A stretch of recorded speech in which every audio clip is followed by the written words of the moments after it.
Glass വെള്ളം. Ponkathir food products, the brand of happiness. ലഹരി വിരുദ്ധ ദിനത്തിൽ കേരളത്തെ നടുക്കിയ 2 കൊലപാതകങ്ങൾ. ലഹരിക്കടിമകളായ മക്കളുടെ ക്രൂരതയിൽ ഇല്ലാതായത് 2 അമ്മമാരുടെ ജീവൻ. കാസർഗോഡ് മകൻ അമ്മയെ ചുട്ടെരിച്ചു കൊന്നത് വീടും സ്ഥലവും സ്വന്തം പേരിൽ എഴുതി നൽകാത്തതിൻ്റെ വിരോധത്തിലാണ്. കോട്ടയത്ത് അമ്മയെ യുവാവ് വെട്ടിക്കൊലപ്പെടുത്തിയത് ഭക്ഷണത്തെ ചൊല്ലിയുള്ള തർക്കത്തിൽ. ചെറിയ ഇടവേളയ്ക്ക് ശേഷം മയക്കുമരുന്ന് വീണ്ടും വില്ലനാകുമ്പോൾ ചോരക്കളമാകുന്നത് നിരവധി വീടുകളാണ്. നാട്ടിലെങ്ങും ലഹരിക്കെതിരെ ബോധവൽക്കരണം നടക്കുമ്പോഴും യുവാക്കൾ കുടുംബങ്ങളിലും സമൂഹത്തിലും ഭീതി വിതയ്ക്കുന്നത് എന്തുകൊണ്ട്? അക്രമകാരികളാകുന്ന ലഹരി സംഘങ്ങളെ നിയന്ത്രിക്കാൻ ആർക്ക് കഴിയും? കോട്ടയത്തെയും കാസർകോട്ടെയും കുടുംബങ്ങളിൽ എന്താണ് സംഭവിച്ചത്? വിശദമായി പരിശോധിക്കുകയാണ് പോലീസ് പട്രോൾ. സ്വാഗതം.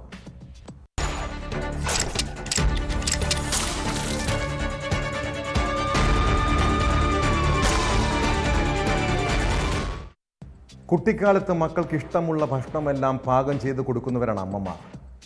മക്കൾ വളർന്നു വലുതായാലും ആ രീതി തുടരുന്നവരുണ്ട്. ഇഷ്ടപ്പെട്ട ഭക്ഷണം കൊടുത്തില്ലെങ്കിൽ അമ്മയോട് വഴക്കിടുകയും വാശി പിടിക്കുകയും ചെയ്യുന്ന സംഭവങ്ങൾ പല വീടുകളിലും കാണാം. കോട്ടയം പള്ളിക്കത്തോട് സ്വദേശി അരവിന്ദ് അമ്മ രാത്രിയിൽ പാകം ചെയ്തു നൽകിയ ഭക്ഷണത്തെ ചൊല്ലി വീട്ടിൽ വഴക്കുണ്ടാക്കി. എന്നാൽ ലഹരിക്കടിമയായ യുവാവിന് അയാളെ സ്വയം നിയന്ത്രിക്കാൻ കഴിഞ്ഞില്ല. തർക്കത്തിനിടെ അരവിന്ദ് അമ്മ സിന്ധുവിനെ വെട്ടിക്കൊലപ്പെടുത്തി. സംഭവത്തിന് ശേഷം പ്രതി തന്നെയാണ് നാട്ടുകാരെ വിവരം അറിയിച്ചത്. കഴിഞ്ഞ രാത്രി 8 മണിയോടെ ഉണ്ടായ സംഭവത്തിൻ്റെ നടുക്കത്തിലാണ് പള്ളിക്കത്തോട് ഇളമ്പള്ളി എന്ന ഗ്രാമം.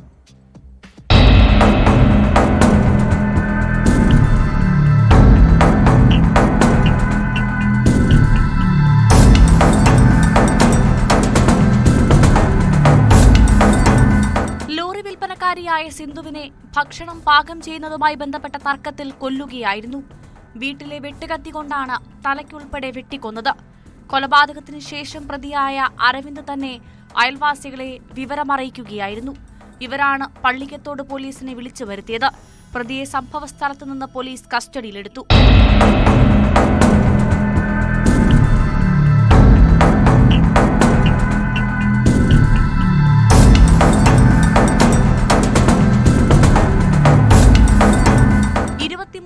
ായ അരവിന്ദ് ലഹരി മരുന്നിന് അടിമയായിരുന്നുവെന്ന് നാട്ടുകാർ പോലീസിനെ അറിയിച്ചു. നേരത്തെ ഡി അഡിക്ഷൻ ചികിത്സ അടക്കം തേടിയിട്ടുണ്ട്. കാഞ്ഞിരപ്പള്ളി ഡിവൈഎസ്പി സാജു വർഗീസിന്റെ നേതൃത്വത്തിലുള്ള സംഘമാണ് സ്ഥലത്തെത്തി തുടർ നടപടികൾ സ്വീകരിച്ചത്. സിന്ധുവിന്റെ ഭർത്താവ് നേരത്തെ തന്നെ മരിച്ചിരുന്നു. അമ്മയും മകനും മാത്രമാണ് നിലവിൽ ഈ വീട്ടിൽ കഴിഞ്ഞിരുന്നത്. നേരത്തെ കഞ്ചാവ് കേസിലടക്കം അരവിന്ദ് പ്രതിയായിട്ടുണ്ട്.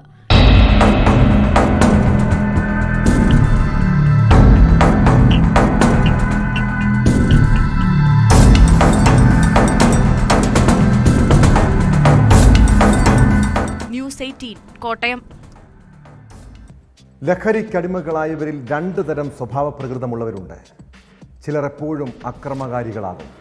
എന്നാൽ വളരെ ശാന്തരും ഉൾവലിഞ്ഞ് ജീവിക്കുന്നവരുമായ ചെറുപ്പക്കാരെയും ഇക്കൂട്ടത്തിൽ കാണാം. കാസർഗോഡ് മഞ്ചേശ്വരം സ്വദേശി മെൽവിൻ എന്ന യുവാവ് ആരോടും അധികം മിണ്ടാത്ത, അയൽവാസികളോട് പോലും സംസാരിക്കാത്ത വ്യക്തിയാണ്.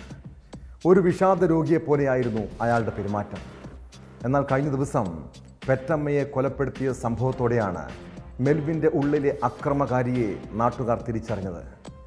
ഇയാളുടെ ലഹരി ഉപയോഗത്തെ ചൊല്ലി വീട്ടിൽ പ്രശ്നങ്ങൾ പതിവായിരുന്നുവെങ്കിലും അത് അയൽവാസികൾ കേട്ടിട്ടില്ല. വീടും സ്ഥലവും സ്വന്തം പേരിൽ മാറ്റി നൽകാത്തതിലുള്ള വിരോധമാണ് അമ്മയെ കൊലപ്പെടുത്താനുള്ള കാരണമെന്നാണ് പ്രതിയുടെ മൊഴി. ഇതിന് തടസ്സം നിൽക്കുന്നുവെന്ന സംശയത്തിലാണ് ബന്ധുവായ യുവതിയെ കൊലപ്പെടുത്താൻ ശ്രമിച്ചതെന്നും മൊഴിയിലുണ്ട്.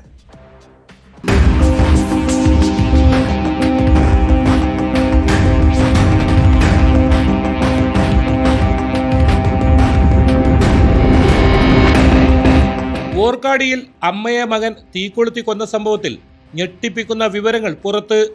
മെൽവിൻ മുന്തോരയെ കൃത്യത്തിലേക്ക് നയിച്ചത് അമ്മ ഹിൽഡ വീടും സ്ഥലവും പണയം വയ്ക്കാൻ സമ്മതിക്കാത്തതിന്റെ വൈരാഗ്യമെന്നാണ് പ്രതിയുടെ മൊഴി. ക്രൂരമായ മർദ്ദനത്തെ തുടർന്നാണ് ഹിൽഡ മരിച്ചതെന്നാണ് പ്രാഥമിക നിഗമനം. തലയടിച്ചു വീണ മാതാവിനെ ആശുപത്രിയിലെത്തിക്കാൻ ബന്ധുവായ ലോലിറ്റയെ സഹായത്തിനായി വിളിച്ചു. എന്നാൽ ഹിൽഡ മരിച്ചതായി മനസ്സിലായതോടെ മെൽവിൻ തീ കൊളുത്തി മൃതദേഹം കത്തിച്ചു കളയാൻ ശ്രമിച്ചു. ലോലിറ്റ ഇത് തടയാൻ ശ്രമിച്ചുവെങ്കിലും അക്രമാസക്തനായ മെൽവിൻ ഇവരെയും തീ കൊളുത്തുകയായിരുന്നു. സ്ഥലം വിൽപ്പന നടത്തുന്നതിന് ലോലിറ്റ തടസ്സം നിൽക്കുന്നതായ സംശയവും ഇയാൾക്കുണ്ടായിരുന്നു. സ്ഥലത്തു നിന്നും ഓടി രക്ഷപ്പെട്ടതിനെ തുടർന്നാണ് ഇവർക്ക് ജീവൻ തിരിച്ചു കിട്ടിയത്.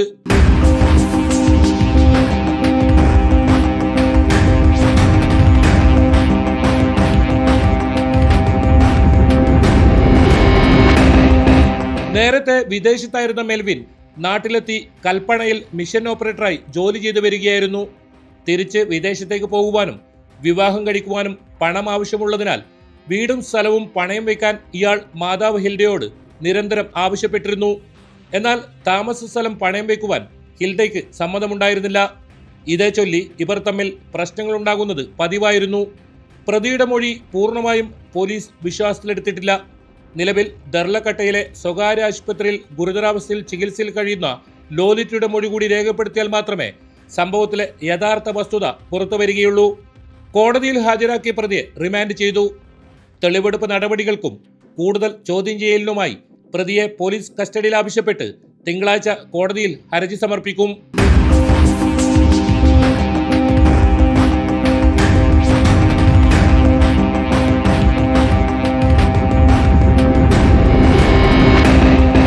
ന്യൂസ് 18 കാസർഗോഡ്. കുട്ടിക്കാലത്തെ കളിക്കൂട്ടുകാർ നമുക്കെല്ലാം ഏറ്റവും പ്രിയപ്പെട്ടവരാണ്.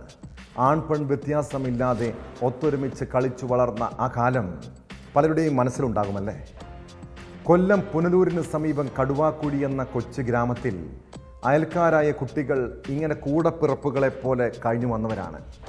കൂട്ടുകാരുടെ വീടുകളിലായിരിക്കും ചിലപ്പോൾ ഊണും ഉറക്കവും. എന്നാൽ കഴിഞ്ഞ ക്രിസ്മസ് അവധിക്കാലത്ത് +1 വിദ്യാർത്ഥിനിയായ പെൺകുട്ടി അയൽവീട്ടിൽ പോയപ്പോഴുണ്ടായ സംഭവത്തെക്കുറിച്ചാണ് പറഞ്ഞു വരുന്നത്. ആ പെൺകുട്ടി അറിയാതെ അവളുടെ കളിക്കൂട്ടുകാരനായിരുന്ന 19-കാരൻ നഗ്നചിത്രങ്ങൾ മൊബൈലിൽ പകർത്തി. പിന്നീട് അതുകാട്ടി ഭീഷണിപ്പെടുത്തുകയും ബന്ധുക്കൾക്ക് അയച്ചു കൊടുക്കുകയും ചെയ്തു. സംഭവത്തിൽ ബിനീഷ് എന്ന യുവാവിനെ പുനലൂർ പോലീസ് അറസ്റ്റ് ചെയ്തു.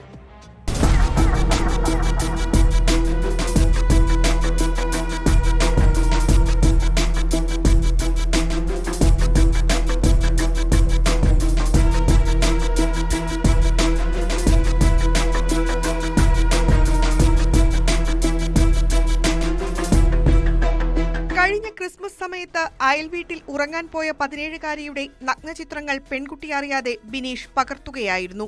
പിന്നീട് ഈ ചിത്രങ്ങൾ പെൺകുട്ടിക്ക് തന്നെ അയച്ചുകൊടുത്ത് ഭീഷണിപ്പെടുത്തുകയും കൂടുതൽ ചിത്രങ്ങളും വീഡിയോകളും എടുക്കുകയും ചെയ്തു. തുടർന്നും കൂടുതൽ നഗ്നചിത്രങ്ങളും വീഡിയോകളും ആവശ്യപ്പെട്ടുകൊണ്ട് ഭീഷണി തുടർന്നതോടെ പെൺകുട്ടി പുനലൂർ പോലീസിൽ പരാതി നൽകുകയായിരുന്നു. തുടർന്നാണ് പ്രതിയെ അറസ്റ്റ് ചെയ്തത്.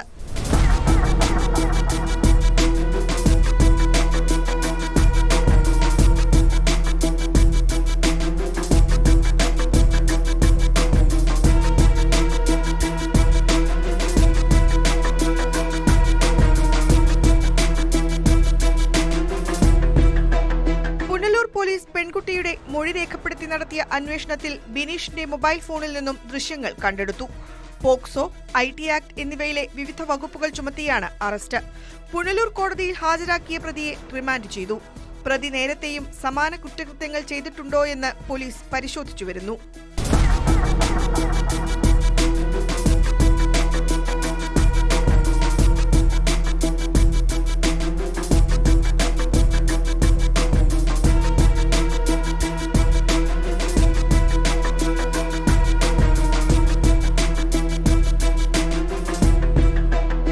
ന്യൂസ് 18 പുനലൂർ. കൊൽക്കത്ത ആർജിക്കാർ മെഡിക്കൽ കോളേജിലെ ബലാത്സംഗ കൊലപാതകം രാജ്യമനസാക്ഷിയെ പിടിച്ചുലച്ച സംഭവമാണ്. കൊൽക്കത്ത പോലുള്ള ഒരു മഹാനഗരത്തിലും സ്ത്രീകൾ സുരക്ഷിതരല്ലെന്ന് തെളിയിച്ചതായിരുന്നു ആ നിഷ്ഠൂരമായ കൊലപാതകം. അതിനു പിന്നാലെ സിനിമാ താരങ്ങൾ ഉൾപ്പെടെ തെരുവിലിറങ്ങി പ്രതിഷേധിച്ചതോടെ സ്ത്രീ സുരക്ഷയിൽ ശക്തമായ നടപടി സ്വീകരിക്കുമെന്ന് സർക്കാർ ഉറപ്പ് നൽകിയതാണ്. എന്നിട്ട് ആ നാട്ടിൽ എന്തു മാറ്റമാണ് ഉണ്ടായത്? തെക്കൻ കൊൽക്കത്തയിലെ ലോ കോളേജ് ഗാർഡ് റൂമിൽ വിദ്യാർത്ഥിനിയെ കൂട്ടബലാത്സംഗം ചെയ്ത സംഭവം ഞെട്ടലുളവാക്കുന്നതാണ്. ബുധനാഴ്ച രാത്രി 7:30-നും 8:50-നും ഇടയിലായിരുന്നു സംഭവം. കേസിൽ കോളേജിലെ 2 വിദ്യാർത്ഥികൾ ഉൾപ്പെടെ 3 പേരെ പോലീസ് അറസ്റ്റ് ചെയ്തു.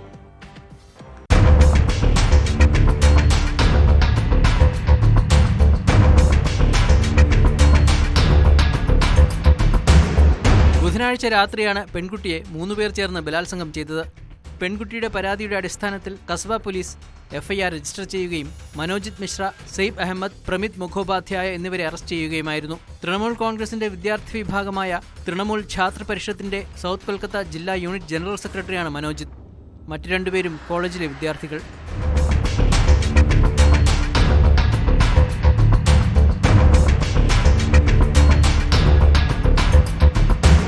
മനോജിത് വിവാഹാഭ്യർത്ഥന നടത്തിയിരുന്നതായി പെൺകുട്ടിയുടെ പരാതിയിൽ പറയുന്നു. എന്നാൽ മറ്റൊരാളുമായി പ്രണയത്തിനായതിനാൽ അഭ്യർത്ഥന നിരസിച്ചു. ഇതേ തുടർന്ന് മാതാപിതാക്കളെ വ്യാജ കേസുകളിൽ കൊടുക്കുമെന്നും ആൺസുഹൃത്തിനെ ഉപദ്രവിക്കുമെന്നും മനോജിത് പെൺകുട്ടിയെ ഭീഷണിപ്പെടുത്തി. സംഭവ ദിവസം 3 പേരും ചേർന്ന് തടഞ്ഞു നിർത്തുകയും ഗാർഡ് റൂമിലെത്തിച്ച് ബലാത്സംഗം ചെയ്യുകയുമായിരുന്നു. പീഡനത്തിന്റെ ദൃശ്യങ്ങൾ പ്രതികൾ പകർത്തി. രക്ഷപ്പെടാൻ ശ്രമിച്ചപ്പോൾ ഹോക്കി സ്റ്റിക്ക് ഉപയോഗിച്ച് മർദ്ദിക്കാൻ ശ്രമിച്ചെന്നും പരാതിയിൽ പറയുന്നുണ്ട്.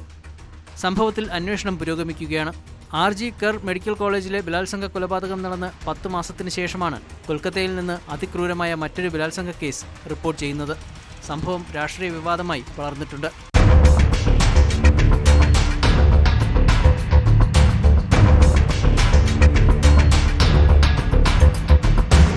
ന്യൂസ് 18 കൊൽക്കത്ത.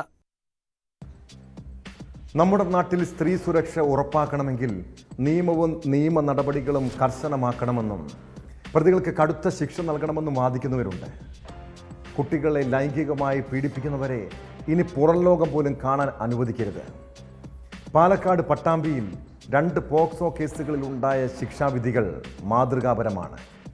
മണ്ണാർക്കാട് നാട്ടുകലിൽ പ്രായപൂർത്തിയാകാത്ത പെൺകുട്ടിയെ പീഡിപ്പിച്ച് ഗർഭിണിയാക്കിയ കേസിൽ പ്രതി സലീബിന് 43 വർഷം കഠിന തടവും കൂടാതെ ജീവപര്യന്തം തടവുമാണ് ശിക്ഷ. പട്ടാമ്പിയിൽ പെൺകുട്ടിക്കെതിരെ ലൈംഗിക അതിക്രമം നടത്തിയ കേസിൽ ബന്ധുവിന് കോടതി 10 വർഷം കഠിന തടവും 20,000 രൂപ പിഴയും ശിക്ഷ വിധിച്ചു. പട്ടാമ്പി പോക്സോ അതിവേഗ കോടതിയാണ് 2 കേസുകളിലും വിധി പറഞ്ഞത്.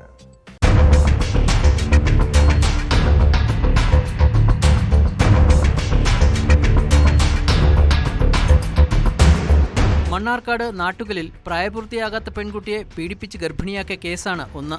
2022 കേസിനാസ്പദമായ സംഭവം. പെൺകുട്ടിയുടെ വീട്ടിൽ വെച്ചും മറ്റുമാണ് പ്രതി പീഡനത്തിന് ഇരയാക്കിയത്. കേസിൽ ചെത്തല്ലൂർ സ്വദേശി സലീമിന് 43 വർഷം കഠിന തടവും കൂടാതെ ജീവപര്യന്തവും ശിക്ഷ വിധിച്ചു. 65,000 രൂപ പിഴയും ഒടുക്കണം. പീഡന വിവരം കുട്ടി തന്നെയാണ് മാതാപിതാക്കൾ വഴി പോലീസിനെ അറിയിച്ചത്. നാട്ടുകൽ SI പ്രവീൺ KJ ആണ് അന്വേഷണം പൂർത്തിയാക്കി കുറ്റപത്രം സമർപ്പിച്ചത്.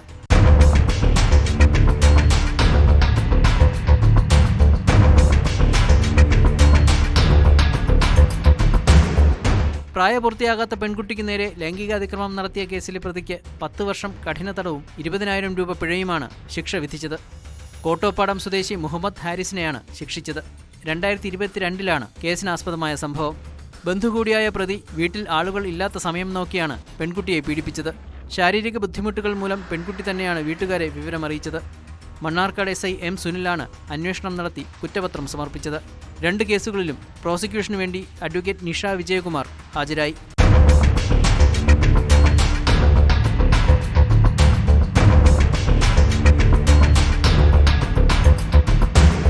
ന്യൂസ് 18 പട്ടാമ്പി. സിനിമാ താരങ്ങളെ കാണുമ്പോൾ സാധാരണക്കാരായ ആളുകൾ സെൽഫി എടുക്കാനും ഫോട്ടോ എടുക്കാനും ഒക്കെ ശ്രമിക്കാറുണ്ട്. പൊതുവെ അതിനോടൊക്കെ സഹകരിക്കുന്നവരാണ് പല നടീനടന്മാരും. ഇതുപോലെ കഴിഞ്ഞ ദിവസം കണ്ണൂർ കൊട്ടിയൂർ ക്ഷേത്രത്തിൽ ദർശനത്തിനെത്തിയ നടൻ ജയസൂര്യയുടെ ഫോട്ടോ എടുത്തത് കയ്യാങ്കളിയിലാണ് കലാശിച്ചത്. ദേവസ്വം ഫോട്ടോഗ്രാഫർ സജീവ് നായരെ ഫോട്ടോ എടുത്തതിൻ്റെ പേരിൽ ജയസൂര്യയ്ക്കൊപ്പം ഉണ്ടായിരുന്നവർ മർദ്ദിച്ചെന്നാണ് പരാതി. ക്യാമറ പിടിച്ചു വാങ്ങാൻ ശ്രമിക്കുകയും ഇടിക്കുകയും ചെയ്തെന്ന് പരാതിയിൽ പറയുന്നു. സംഭവത്തിൽ 3 പേർക്കെതിരെ കേളകം പോലീസ് കേസെടുത്തു.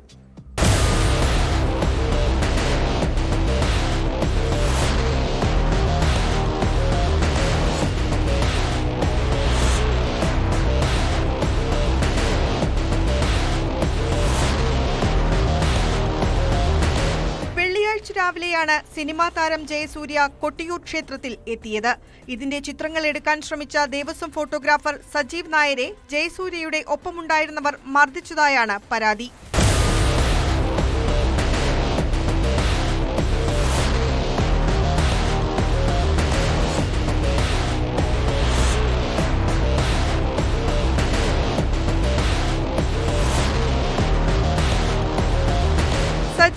കൊട്ടിയൂർ പ്രാഥമികാരോഗ്യ കേന്ദ്രത്തിൽ ചികിത്സ തേടി. നടൻ ജയസൂര്യ ദർശനത്തിനെത്തുന്നുണ്ടെന്ന് ദേവസ്വം എക്സിക്യൂട്ടീവ് ഓഫീസറാണ് തന്നെ അറിയിച്ചതെന്ന് സജീവ് പറഞ്ഞു. അക്കരെ കൊട്ടിയൂർ വൈശാഖ മഹോത്സവത്തിനായി ദേവസ്വം നിയമിച്ച ഫോട്ടോഗ്രാഫറാണ് താൻ. പ്രാദേശിക മാധ്യമ പ്രവർത്തകനുമാണ്. 12 പേരോളം ജയസൂര്യയ്ക്കൊപ്പമുണ്ടായിരുന്നു. ഇവരിൽ 3 പേരാണ് ഫോട്ടോയും വീഡിയോയും എടുക്കാൻ പാടില്ലെന്ന് പറഞ്ഞ് തന്നെ മർദ്ദിച്ചതെന്നും സജീവ് ആരോപിച്ചു. അവിടെ സെലിബ്രിറ്റികൾ ഒരുപാട് വരാറുണ്ട്. അപ്പോൾ എല്ലാം വീഡിയോ എടുക്കാറുണ്ട്, ഫോട്ടോ എടുക്കാറുണ്ട്. അതുപോലെ മാധ്യമ പ്രവർത്തകർക്ക് മുഴുവൻ ഞാനാണ് വാർത്തയും ഫോട്ടോയും അയച്ചു കൊടുക്കാറ്. അങ്ങനെയാണ് അവരെന്നെ അവിടെ നിയമിച്ചത്. അങ്ങനെ ഇന്ന് രാവിലെ ജയസൂര്യ വന്നു എന്ന് പറഞ്ഞിട്ട് എക്സിക്യൂട്ടീവ് ഓഫീസർ എന്നെ വിളിച്ചു. ഞാൻ അവിടെ ചെന്ന് വീഡിയോ എടുത്തുകൊണ്ടിരിക്കുമ്പോൾ തിരുവഞ്ചാറയിൽ വെച്ചിട്ട് ഒരു പ്രായം ചെന്ന ആൾ, ജയസൂര്യയുടെ ഒപ്പം വന്ന ഒരാൾ, പ്രായം ചെന്ന ഒരാൾ എൻ്റെ ക്യാമറ തട്ടിയത് ഞാൻ പുള്ളിൻ്റെ കൈ തട്ടി മാറ്റി. അതിനുശേഷം ഞാൻ അവിടെ നിന്ന് എടുക്കാൻ നിർത്തിയിട്ട് പടിഞ്ഞാറേ നടേൻ്റെ മുന്നിൽ വന്നിട്ട് ജയസൂര്യൻ്റെ കുറച്ച് വീഡിയോ എടുത്തു. മേലെ കയറി അക്കരെ കുട്ടികളുടെ മുഴുവൻ വിഷ്വൽ എടുത്തുകൊണ്ടിരിക്കുമ്പോഴാണ് ഈ ജയസൂര്യൻ്റെ ഒപ്പമുള്ള 3 പേർ ചേർന്ന് എന്നെ വലിച്ചടച്ച് ദേവസ്വം ഓഫീസിൽ മുന്നിൽ കൊണ്ടുവരുന്നിട്ട് എന്നെ വയറിന് പിടിച്ച് മാന്തി, കാലിൽ ചവിട്ടി, വയറിൽ പിടിച്ച് തിരിച്ച് എല്ലാം ചെയ്യുന്നത്. ക്യാമറ പിടിച്ചു വാങ്ങാൻ ശ്രമിക്കുകയും വയറിൽ ഇടിക്കുകയും ചെയ്തെന്നും സജീവ് പോലീസിന് നൽകിയ പരാതിയിൽ പറയുന്നു. സജീവ് നായരുടെ പരാതിയിൽ 3 പേർക്കെതിരെ പോലീസ് കേസെടുത്തു. വിഷയത്തിൽ ജയസൂര്യ ഇതുവരെ പ്രതികരിച്ചിട്ടില്ല.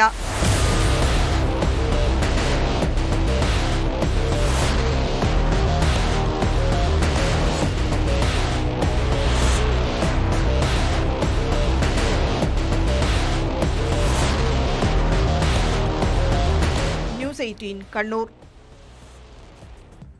വീട്ടിലിരുന്നും പണമുണ്ടാക്കാം. ഇങ്ങനെ ഒരു പരസ്യം കണ്ടാൽ ചാടി വീഴാത്തവർ കുറവാണല്ലേ? മലയാളിയുടെ ഈ മനോഭാവമാണ് ഓൺലൈൻ തട്ടിപ്പുകാർ മുതലെടുക്കുന്നത്. തിരുവനന്തപുരം കിളിമാനൂർ സ്വദേശിനിയായ പാർവതിയും സോഷ്യൽ മീഡിയയിലെ ഒരു പരസ്യത്തിൽ കുടുങ്ങിയതാണ്. ഓൺലൈൻ ട്രേഡിങ്ങിൻ്റെ പേരിൽ യുവതിയിൽ നിന്ന് ലക്ഷങ്ങളാണ് തട്ടിയെടുത്തത്. കഴിഞ്ഞ ദിവസം പാർവതി താൻ ആത്മഹത്യ ചെയ്യാൻ പോകുകയാണെന്ന് പറഞ്ഞ് ഒരു കത്തെഴുതി വെച്ച് നാടുവിട്ടതോടെയാണ് സംഭവം പുറത്തറിഞ്ഞത്. 2 കുട്ടികളുടെ അമ്മയായ യുവതിയെ പിന്നീട് പോലീസ് കണ്ടെത്തി ചോദ്യം ചെയ്തപ്പോൾ തട്ടിപ്പ് വിവരം വ്യക്തമായി. മലയാളികൾ ഉൾപ്പെട്ട ഉത്തരേന്ത്യൻ സംഘമാണ് ഇതിന് പിന്നിലെന്നാണ് സൂചന.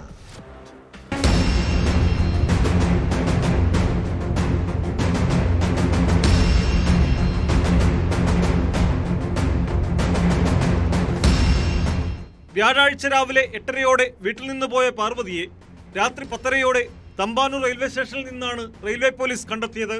കിളിമാനൂർ പോലീസ് പാർവതിയിൽ നിന്ന് മൊഴിയെടുത്തപ്പോഴാണ് ഓൺലൈൻ തട്ടിപ്പിന്റെ കൂടുതൽ വിവരങ്ങൾ അറിഞ്ഞത്. 1 മാസം മുമ്പ് മലയാളം സംസാരിക്കുന്ന യുവതി പാർവതിയെ ഫോണിൽ ബന്ധപ്പെട്ടു. ഓൺലൈൻ ട്രേഡിംഗ് ജോലി നൽകാമെന്നും ബോസ് വിളിക്കുമെന്നും അറിയിച്ചു. പ്രൊഡക്റ്റ് റിവ്യൂ സോഷ്യൽ മീഡിയ വഴി അയച്ചു നൽകിയാൽ പണം നൽകാമെന്ന് വാഗ്ദാനം നൽകി. ആദ്യം 1700 രൂപ പ്രതിഫലമായി നൽകി. വലിയ തുക നിക്ഷേപിച്ചാൽ കൂടുതൽ പണം ലഭിക്കുമെന്ന് ഇവർ പറഞ്ഞു. സമ്മർദ്ദം ചെലുത്തി ആദ്യം 10,000 രൂപ വാങ്ങിയെടുത്ത ശേഷം 17,000 രൂപയായി മടക്കി നൽകി. പിന്നീട് 44,000 രൂപ നിക്ഷേപിച്ചപ്പോൾ പണം മുഴുവൻ നഷ്ടമായി.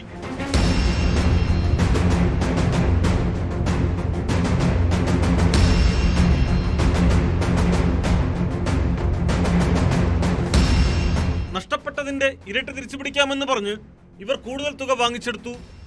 ആഭരണം വിറ്റാണ് കൂടുതൽ തുക അയച്ചു നൽകിയത്. എന്നാൽ തട്ടിപ്പാണെന്ന് മനസ്സിലായതോടെ നാടുവിടുകയായിരുന്നുവെന്നാണ് പാർവതിയുടെ മൊഴി. ഗുരുവായൂരിലേക്ക് പോയെന്നും പലതവണ ട്രെയിനിൽ നിന്ന് ചാടി ആത്മഹത്യ ചെയ്യാൻ ആലോചിച്ചിരുന്നുവെന്നും പാർവതി പോലീസിന് മൊഴി നൽകിയിട്ടുണ്ട്. സംഭവത്തിന് പിന്നിൽ മലയാളികൾ ഉൾപ്പെട്ട തട്ടിപ്പ് സംഘമാണെന്ന് പോലീസിന് വിവരം ലഭിച്ചു. അന്വേഷണം പോലീസ് ഊർജിതമാക്കിയിട്ടുണ്ട്.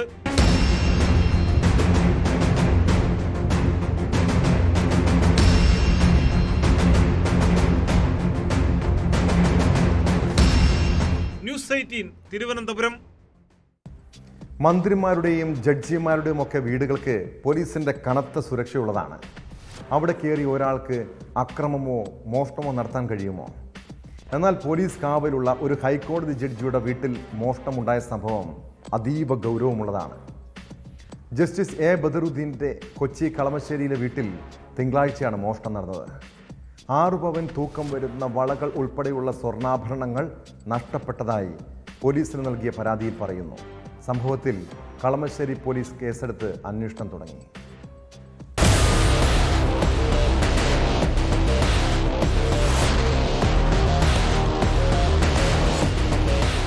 ജസ്റ്റിസ് എ ബദറുദ്ദീന്റെ കളമശ്ശേരിയിൽ പത്തടിപ്പാലത്തെ വീട്ടിൽ തിങ്കളാഴ്ചയാണ് മോഷണം നടന്നത്. രാവിലെ 9 മണിക്കും 12 മണിക്കും ഇടയിലാണ് സ്വർണം നഷ്ടപ്പെട്ടതെന്ന് പോലീസ് എഫ്ഐആറിൽ പറയുന്നു. വീടിനകത്തെ ബെഡ്റൂമിൽ സൂക്ഷിച്ചിരുന്ന വളകളടക്കം സ്വർണ്ണാഭരണങ്ങൾ നഷ്ടമായെന്നാണ് പരാതി.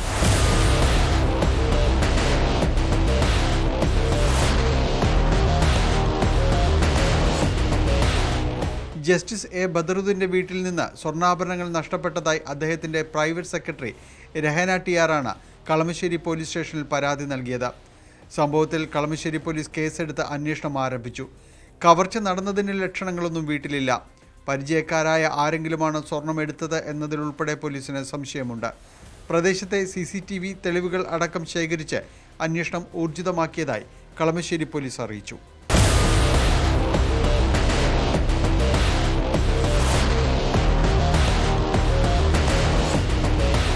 ന്യൂസ് 18 കൊച്ചി. നമ്മുടെ വീട്ടിൽ നിന്ന് സ്വർണമോ പണമോ കാണാതായാൽ സ്വാഭാവികമായും പോലീസ് സ്റ്റേഷനിൽ പരാതി കൊടുക്കും. ആരെയെങ്കിലും സംശയമുണ്ടെങ്കിൽ ഇക്കാര്യം അന്വേഷണ ഉദ്യോഗസ്ഥരെ അറിയിക്കാറുമുണ്ട്.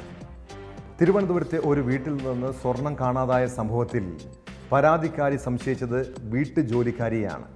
അതിൻ്റെ പേരിൽ ദിവസങ്ങളോളം ബിന്ദു എന്ന ദളിത് യുവതിയെ പോലീസ് വേട്ടയാടി, മാനസികമായി ചൂഷണവും ചെയ്തു. ഒടുവിൽ നിരപരാധിത്വം തെളിയിക്കാൻ ബിന്ദുവിന് കുറേ നിയമപോരാട്ടം നടത്തേണ്ടി വന്നു. ഈ വ്യാജ മോഷണ കേസിൽ വീഴ്ച വരുത്തിയ പോലീസുകാർക്കെതിരെ മാത്രം നടപടി പോരാ, വീട്ടുടമയ്ക്കെതിരെയും കേസെടുക്കണമെന്നാണ് SC/ST കമ്മീഷന്റെ ഉത്തരവ്. പരാതിക്കാരിയായ ഓമന ഡാനിയൽ ഉൾപ്പെടെ എതിർകക്ഷികൾക്കെതിരെ കേസെടുത്ത് അന്വേഷണം നടത്താനാണ് നിർദ്ദേശം.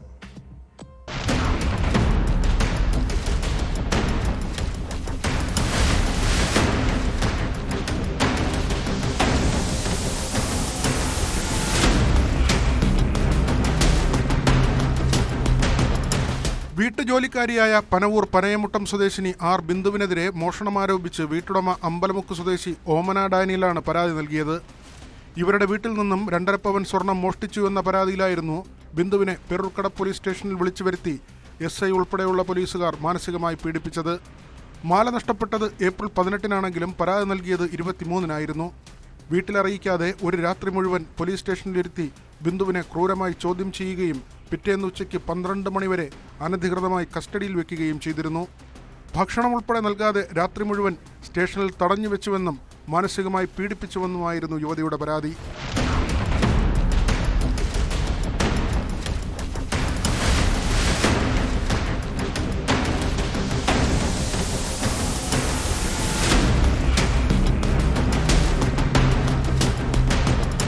ബിന്ദു സ്വർണ്ണമാല മോഷ്ടിച്ചെന്ന് പരാതി നൽകിയത് ഓമനയാണ്. പിന്നീട് ഓമനയുടെ വീട്ടിൽ നിന്ന് തന്നെ മാല കണ്ടെത്തിയിരുന്നു. തെളിയിക്കപ്പെടാത്ത കേസിന്റെ മറവിൽ പാവപ്പെട്ട പട്ടികജാതി സ്ത്രീയെ നിയമവിരുദ്ധമായി 20 മണിക്കൂറോളം പോലീസ് കസ്റ്റഡിയിൽ വെച്ചുവെന്നാണ് അസിസ്റ്റന്റ് കമ്മീഷണറുടെ റിപ്പോർട്ടിൽ നിന്ന് വ്യക്തമാകുന്നത്. ഇക്കാര്യം SC/ST കമ്മീഷൻ ഉത്തരവിൽ പറയുന്നു. ബിന്ദുവിന് അനുഭവിക്കേണ്ടി വന്ന മാനസിക പീഡനത്തിനും മാനഹാനിക്കും ശാരീരിക അവശതയ്ക്കും നിയമപരമായി പരിഹാരം കണ്ടെത്താൻ പേരൂർക്കട പോലീസ് സ്റ്റേഷനിൽ പരാതി നൽകാവുന്നതാണെന്ന് കമ്മീഷൻ ചൂണ്ടിക്കാട്ടി. പരാതി ലഭിച്ചാൽ പേരൂർക്കട പോലീസ് കേസ് രജിസ്റ്റർ ചെയ്ത് അന്വേഷിച്ച് തുടർ നടപടി സ്വീകരിക്കണമെന്നും കമ്മീഷൻ പേരൂർക്കട SHOയ്ക്ക് നിർദ്ദേശം നൽകിയിട്ടുണ്ട്.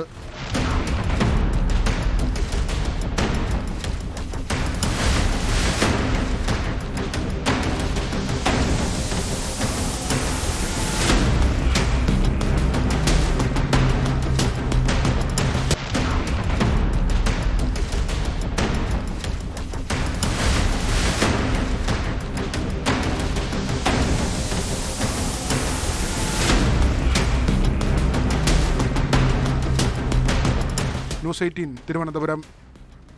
പാലക്കാട് ശ്രീകൃഷ്ണപുരം സെന്റ് ഡൊമിനിക് സ്കൂളിലെ 9ാം ക്ലാസ് വിദ്യാർത്ഥിനിയുടെ ആത്മഹത്യ ഒരൊറ്റപ്പെട്ട സംഭവമായി കാണാൻ കഴിയില്ല. കേരളത്തിലെ നിരവധി CBSE സ്കൂളുകളിൽ സമാനമായ ചൂഷണങ്ങൾ നടക്കുന്നുണ്ട്.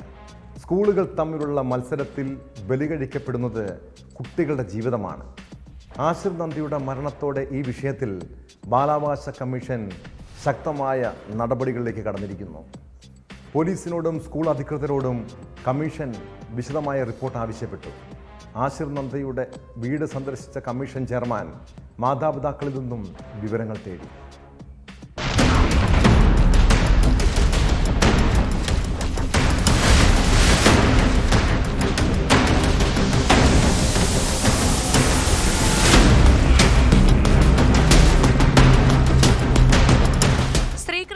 Saint Dominic convent higher secondary സ്കൂളിലെ 9ാം ക്ലാസ് വിദ്യാർത്ഥിനി ആശർ നന്ദയുടെ മരണത്തിൽ വ്യാപക പ്രതിഷേധങ്ങളും മറ്റും ഉയർന്നതിന് പിന്നാലെയാണ് അന്വേഷണവുമായി ബാലാവകാശ കമ്മീഷനും രംഗത്തെത്തിയത്. പെൺകുട്ടിയുടെ മരണത്തിൽ കമ്മീഷൻ സ്വമേധയാ കേസെടുത്തു. പോലീസ്, ജില്ലാ ശിശു സംരക്ഷണ യൂണിറ്റ്, സ്കൂൾ അധികൃതർ എന്നിവരോട് വിശദമായ റിപ്പോർട്ട് സമർപ്പിക്കാനും കമ്മീഷൻ ആവശ്യപ്പെട്ടിട്ടുണ്ട്.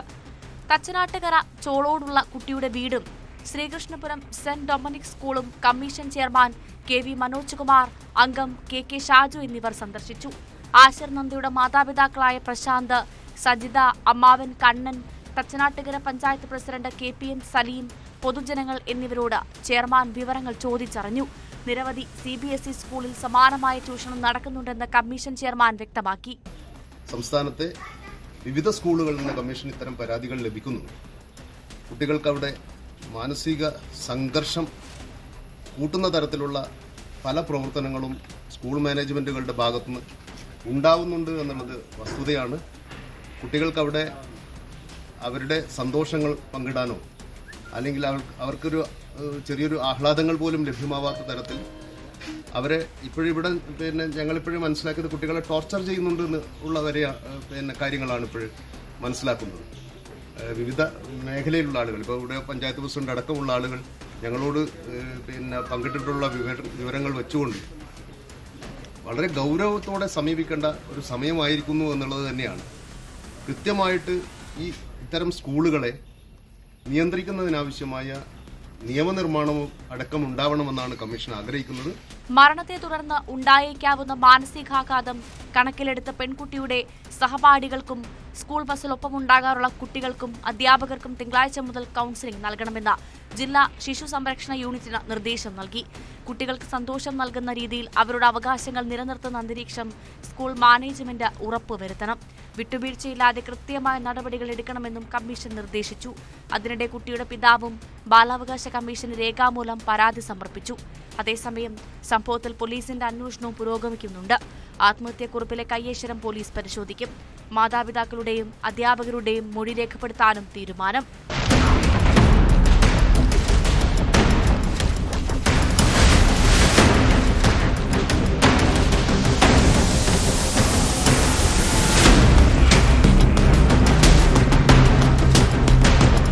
ന്യൂസ് 18 പാലക്കാട്.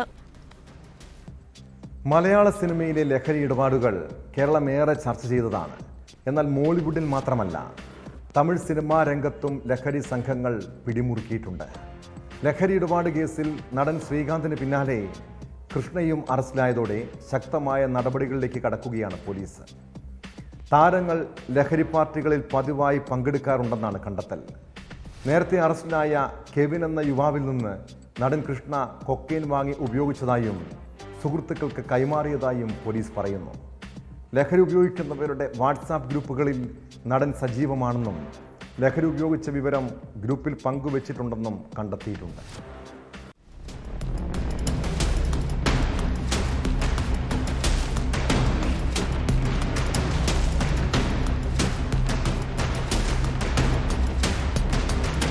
കൊക്കൈൻ ഉപയോഗിച്ചതിന് നടൻ ശ്രീകാന്തിനെ തിങ്കളാഴ്ച പോലീസ് അറസ്റ്റ് ചെയ്തിരുന്നു. തുടർന്ന് നടത്തിയ അന്വേഷണത്തിലാണ് കൃഷ്ണയുടെ പേരും ഉയർന്നു വന്നത്. കേരളത്തിൽ ഷൂട്ടിംഗിലായിരുന്ന താരത്തെ ബുധനാഴ്ച 1000 ലൈറ്റ്സ് പോലീസ് കസ്റ്റഡിയിലെടുത്ത് ചോദ്യം ചെയ്തതിന് പിന്നാലെയാണ് അറസ്റ്റ്. ലഹരി ഉപയോഗിച്ചിട്ടില്ലെന്നും മരുന്നുകൾ കഴിക്കുന്നുണ്ടെന്നുമാണ് കൃഷ്ണ പോലീസിനോട് പറഞ്ഞത്. മയക്കുമരുന്നിന് അടിമയാണോ എന്നറിയാൻ വൈദ്യപരിശോധന നടത്തിയെങ്കിലും കാര്യമായി ഒന്നും കണ്ടെത്താനായില്ല. പിന്നീട് കൃഷ്ണയുടെ വീട്ടിലും പരിശോധന നടത്തി. ലഹരി വിൽപ്പനക്കാരെ ബന്ധപ്പെടുന്നതിനുള്ള കോഡ് വാക്കുകൾ നടന്റെ ഫോണിൽ നിന്നും പോലീസിന് ലഭിച്ചു. നേരത്തെ അറസ്റ്റിലായ കെവിൻ എന്ന യുവാവുമായി കൃഷ്ണ നടത്തിയ പണമിടപാടുകളെക്കുറിച്ചുള്ള വിവരങ്ങളും പോലീസ് കണ്ടെത്തി. മയക്കുമരുന്നുമായി ബന്ധപ്പെട്ടതായിരുന്നു ഇതിലെ ആശയവിനിമയം. മാത്രമല്ല, തന്റെ കാർ ഡ്രൈവറുടെ മൊബൈൽ ഫോൺ നമ്പറിലൂടെ ബന്ധപ്പെട്ട് കൃഷ്ണ മയക്കുമരുന്ന് വാങ്ങിയതായും കണ്ടെത്തി.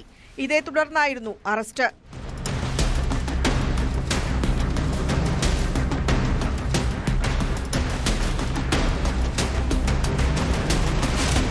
കൊക്കൈൻ കൈവശം വെച്ചതിന് അറസ്റ്റിലായ പ്രദീപ്, ഖാന സ്വദേശി ജോൺ എന്നിവർ പിടിയിലായതിനു പിന്നാലെയാണ് വിശദമായ അന്വേഷണം തുടങ്ങിയത്. അണ്ണാ DMK മുൻ അംഗം പ്രസാദിന് മയക്കുമരുന്ന് കേസിൽ പങ്കുള്ളതിനാൽ രാഷ്ട്രീയ ബന്ധങ്ങളും വിശദമായി അന്വേഷിക്കുന്നുണ്ട്. ചില രാഷ്ട്രീയ നേതാക്കൾക്കും മയക്കുമരുന്ന് റാക്കറ്റുകളുമായി ബന്ധമുണ്ടെന്നും സൂചന ലഭിച്ചിട്ടുണ്ട്. വരും ദിവസങ്ങളിൽ സിനിമാ രാഷ്ട്രീയ രംഗത്തു നിന്നുള്ള ചിലരെ ചോദ്യം ചെയ്യാൻ തീരുമാനിച്ചതായി പോലീസ് അറിയിച്ചു.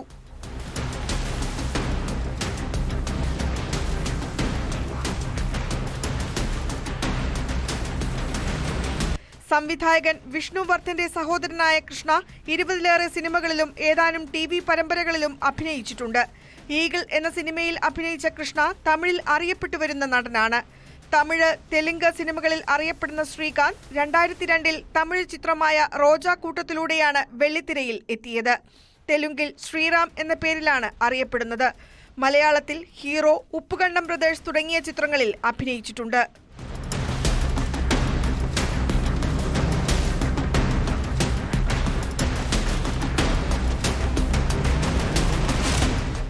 ന്യൂസ് 18 ചെന്നൈ. മെട്രോ നഗരമായ കൊച്ചിയെ പൊതുവെ ലഹരിയുടെ ഹബ്ബെന്ന് വിളിക്കാറുണ്ടെങ്കിലും ഇപ്പോൾ കൂടുതൽ ഇടപാടുകൾ നടക്കുന്നത് കോഴിക്കോട് ജില്ല കേന്ദ്രീകരിച്ചാണ്. അവിടെ രഹസ്യമായി ലഹരി പാർട്ടികളും DJ പാർട്ടികളുടെ മറവിൽ മയക്കുമരുന്ന് ഉപയോഗവും നടക്കുന്നുണ്ട്. MDMA പോലുള്ള സിന്തറ്റിക് ഡ്രഗുകളാണ് ഇവിടേക്ക് എത്തുന്നത്. കോഴിക്കോട് നഗരത്തിൽ പോലീസും ഡാൻസാഫും നടത്തിയ പരിശോധനയിൽ 1 കിലോ ഹാഷിഷ് ഓയിലും MDMAയുമായി 2 പേർ പിടിയിലായി. ലഹരിക്കടത്ത് കേസിലെ സ്ഥിരം പ്രതിയാണ് പിടിയിലായ ഷാജഹാൻ.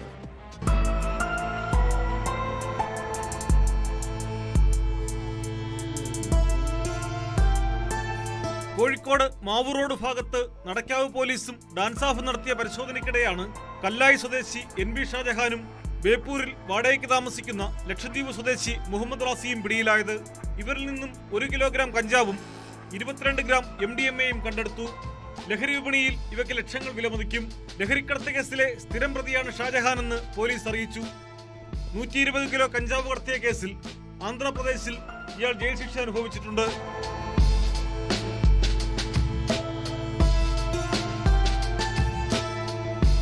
നൂറോളം LSD സ്റ്റാമ്പുകളും ഹാഷിഷ് ഓയിലുമായി 2 ബിരുദ വിദ്യാർത്ഥികളെ കഴിഞ്ഞ ദിവസം പോലീസും ഡാൻസാഫും കോഴിക്കോട് നഗരത്തിൽ നിന്ന് പിടികൂടിയിരുന്നു. കോട്ടയം, ആലപ്പുഴ സ്വദേശികളായ യുവാക്കളെ ആലപ്പുഴയിൽ നിന്നും കോഴിക്കോടെത്തി ലഹരി കൈപ്പറ്റി മടങ്ങുന്നതിനിടെയാണ് കസ്റ്റഡിയിലെടുത്തത്. പ്രതികളിലൊരാളായ മിഥുൻ രാജ് BCA വിദ്യാർത്ഥിയും അഭിഷേക് BSc ഇൻഫർമേഷൻ ടെക്നോളജി വിദ്യാർത്ഥിയുമാണ്. കോട്ടയം സ്വദേശിയായ മിഥുൻ രാജ് ആലപ്പുഴയിൽ അഭിഷേകിന്റെ വീടിനടുത്ത് താമസത്തിനെത്തിയപ്പോൾ തുടങ്ങിയ സൗഹൃദമാണ് ലഹരി ഉപയോഗത്തിലേക്കും പിന്നീട് ലഹരിക്കടത്തിലേക്കും നീങ്ങിയത്. DJ പാർട്ടികളിൽ ആൺകുട്ടികളും പെൺകുട്ടികളും അടങ്ങുന്ന വിദ്യാർത്ഥികൾക്കിടയിൽ വിൽപ്പനയ്ക്കായാണ് ലഹരി വസ്തുക്കൾ കൊണ്ടുപോയതെന്ന് പ്രതികൾ പോലീസിനോട് സമ്മതിച്ചു. ലഹരി മരുന്നിന്റെ ഉറവിടത്തെക്കുറിച്ച് അന്വേഷണം പുരോഗമിക്കുന്നതായി പോലീസ് അറിയിച്ചു.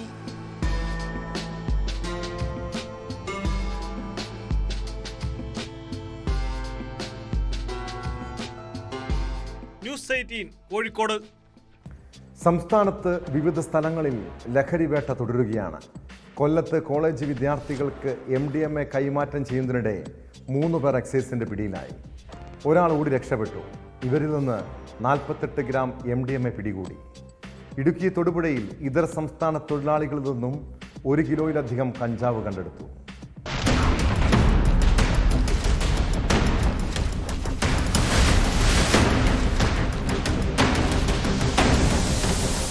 കൊല്ലം എക്സൈസ് റേഞ്ച് പരിധിയിൽ കേരളപുരത്തായിരുന്നു വൻ ലഹരിവേട്ട നടന്നത്. ഇന്നോവ കാറിലും നിസാൻ സണ്ണി കാറിലും കടത്തുകയായിരുന്ന 48 ഗ്രാം MDMAയാണ് കൊല്ലം റേഞ്ച് ഇൻസ്പെക്ടർ P ശങ്കറിന്റെ നേതൃത്വത്തിലുള്ള സംഘം പിടിച്ചത്. തട്ടാമല സ്വദേശി 25-കാരൻ മുഹമ്മദ് അനീസ്, വാളത്തുങ്കൽ സ്വദേശി 35-കാരൻ മനോഹർ, ഇരവിപുരം സ്വദേശി 31-കാരൻ ഷാനു, 26-കാരൻ സെയ്ദലി എന്നിവർക്കെതിരെയാണ് കേസെടുത്തിരിക്കുന്നത്. ഇതിൽ മനോഹർ ഒഴികെയുള്ളവർ പിടിയിലായി. ഇവർക്ക് പുറമെ ഒരു 17-കാരനും കേസിൽ ഉൾപ്പെട്ടിട്ടുണ്ട്. ബംഗളൂരുവിൽ നിന്നും MDMA വൻതോതിൽ വാങ്ങി കുണ്ടറ, കേരളപുരം, കരിക്കോട് ഭാഗങ്ങളിൽ കോളേജ് വിദ്യാർത്ഥികൾക്ക് നൽകുന്നതിനായി കൊണ്ടുവന്നപ്പോഴാണ് സംഘം പിടിയിലായത്. ലഹരി മരുന്ന് വാങ്ങാനും വിൽക്കാനും വന്നവർ പിടിയിലായവരിൽ പെടുന്നു. പ്രതികളുടെ 2 കാറുകളും കസ്റ്റഡിയിലെടുത്തു.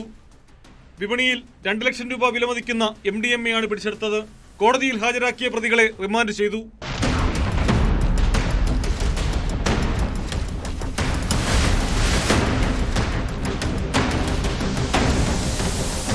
തൊടുപുഴയിൽ ഇതര സംസ്ഥാന തൊഴിലാളികളിൽ നിന്നാണ് കഞ്ചാവ് പിടിച്ചത്. തൊടുപുഴ ഡിവൈഎസ്പിയുടെ സ്ക്വാഡിന് ലഭിച്ച രഹസ്യവിവരത്തെ തുടർന്ന് നടത്തിയ പരിശോധനയിൽ 1 കിലോ 200 ഗ്രാം കഞ്ചാവ് പിടികൂടി. കഞ്ചാവ് വിൽപ്പനക്കാരനായ രാഹുൽ ഭായ് എന്ന ആളെ കേന്ദ്രീകരിച്ച് നടത്തിയ അന്വേഷണത്തിലാണ് വാടക വീട്ടിൽ നിന്നും കഞ്ചാവ് പിടിച്ചത്. ഓടി രക്ഷപ്പെടാൻ ശ്രമിച്ച ബംഗാൾ സ്വദേശികളായ Rahul S K, Sunil S K എന്നിവരെ കസ്റ്റഡിയിലെടുത്തു. ഇതര സംസ്ഥാനക്കാരായ തൊഴിലാളികൾക്കിടയിൽ വിൽക്കാൻ കൊണ്ടുവന്ന കഞ്ചാവാണിതെന്ന് പോലീസ് പറഞ്ഞു.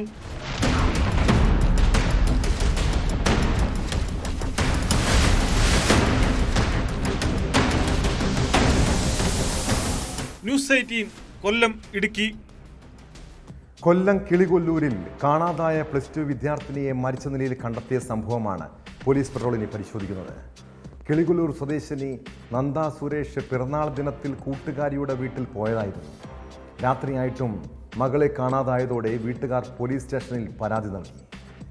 ഒടുവിൽ ആ പെൺകുട്ടിയെ വീടിന് സമീപത്തെ റെയിൽവേ ട്രാക്കിനോട് ചേർന്ന ഓടയിൽ മരിച്ച നിലയിൽ കണ്ടെത്തുന്നു. സംഭവത്തിൽ പോലീസ് അസ്വാഭാവിക മരണത്തിന് കേസെടുത്ത് അന്വേഷണം തുടങ്ങി. ചതുപ്പ് നിറഞ്ഞ കുഴിയിൽ അബദ്ധത്തിൽ വീണതാകാമെന്നാണ് നിഗമനമെങ്കിലും മറ്റെന്തെങ്കിലും ദുരൂഹത ഉണ്ടോ എന്നും പോലീസ് പരിശോധിക്കുന്നുണ്ട്.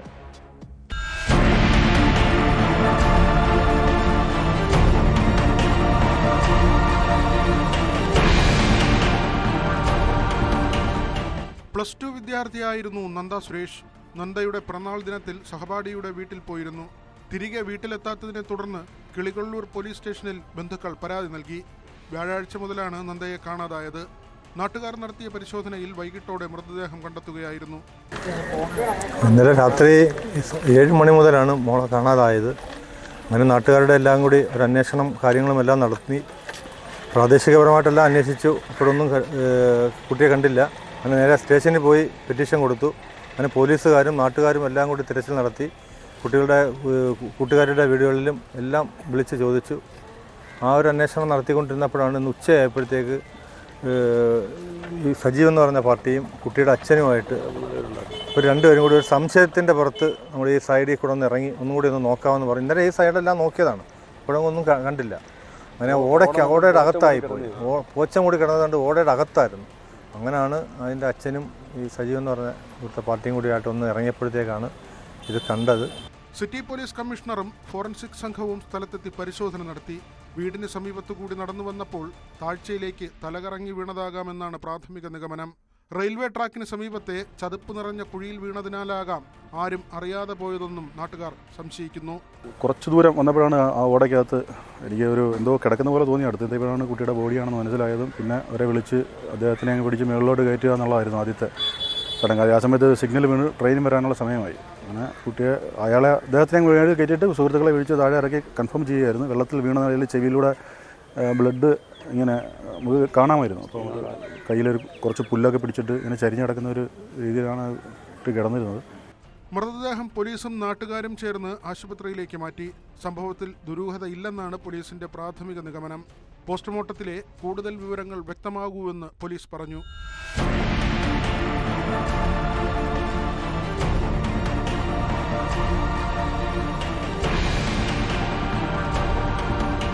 ന്യൂസ് 18 കൊട്ടാരക്കര.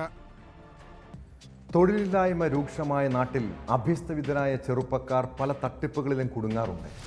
ഒരു ജോലി ലഭിക്കുമെന്നറിഞ്ഞാൽ കൈക്കൂലി കൊടുക്കാൻ പോലും പലരും തയ്യാറാണ്. ഇതാണ് തട്ടിപ്പ് സംഘങ്ങൾ മുതലെടുക്കുന്നത്. തിരുവനന്തപുരത്ത് സെക്രട്ടേറിയറ്റിൽ ജോലി വാഗ്ദാനം നൽകി തട്ടിപ്പ് നടത്തിയത് അണ്ടർ സെക്രട്ടറി എന്ന് തെറ്റിദ്ധരിപ്പിച്ച് പരിചയപ്പെട്ട ആളാണ്. തട്ടിപ്പിന് ഇരകളായവർ നൽകിയ പരാതിയിൽ 2 പേരെ തിരുവനന്തപുരം ഫോർട്ട് പോലീസ് അറസ്റ്റ് ചെയ്തു. തിരുവനന്തപുരം സ്വദേശികളായ അനിൽ, കൃഷ്ണൻ എന്നിവരാണ് പിടിയിലായത്.